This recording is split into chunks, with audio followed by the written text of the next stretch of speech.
السلام علیکم۔ اللہ سے باتیں کیا کرو اور کہا کرو میرے اللہ میں تیری رضا میں راضی ہوں۔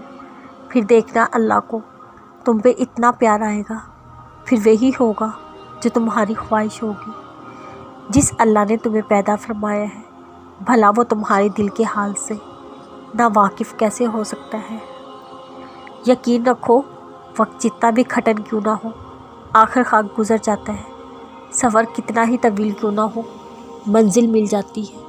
بس فرق اتنا ہے جو اللہ سے جڑ جاتے ہیں ان کی منزلیں بہت خوبصورت ہوا کرتی ہیں۔ اللہ اس مشکل وقت میں اس سفر میں انہیں کبھی اکیلا بے یاروگار مددگار نہیں چھوڑتے۔ وہ جو سب کی آنکھوں سے دور آسمانوں کے اوپر رہتا ہے نا، وہی سب سے زیادہ تمہارے قریب ہے۔ اپنے معاملوں کو جب اللہ کے سپرد کر دیتے ہیں تو مطمئن رہا کرو، کیونکہ اللہ بہترین انصاف کرنے والا ہے۔ جب اللہ پہ پختہ یقین رکھتے ہیں ان کی منزلیں خوبصورت ہوا کرتی ہیں۔ درد، تکلیف، آزمائشیں سب وقتی ہیں، ایک دن ختم ہو جائیں گی، لیکن اصل چیز یقین ہے۔ وہ کامل ہو گیا تو سمجھنا آپ نے ہر منزل کو پا لیا۔ جو موتی آنکھوں سے زاروں قطار گرائے جا رہے ہو، کچھ تو وجہ ہے جو رب کو منائے جا رہے ہو۔ تمہاری کہانیاں منزل کو پانے کی منتظر ہیں۔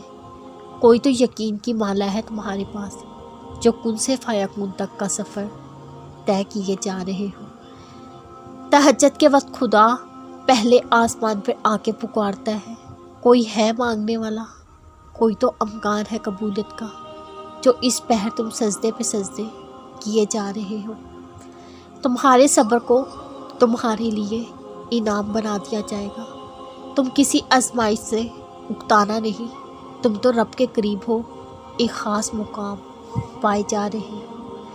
جو تکلیف تم مسلسل سہ رہے ہو تم اس میں مایوس نہ ہونا، یہ درد ہی تمہیں رب سے جوڑے ہوئے ہیں، تم تو سمیٹے جا رہے ہو۔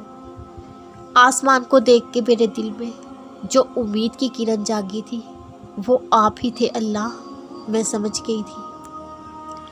جو صبر کی راہوں کے مسافر ہوتے ہیں اللہ خود ان راہوں میں ان کا ساتھی بنتے ہیں، کیونکہ اللہ نے خود قرآن پاک میں فرمایا میں صبر کرنے والوں کا ساتھ ضرور دیتا ہوں، میں صبر کرنے والوں سے محبت کرتا ہوں۔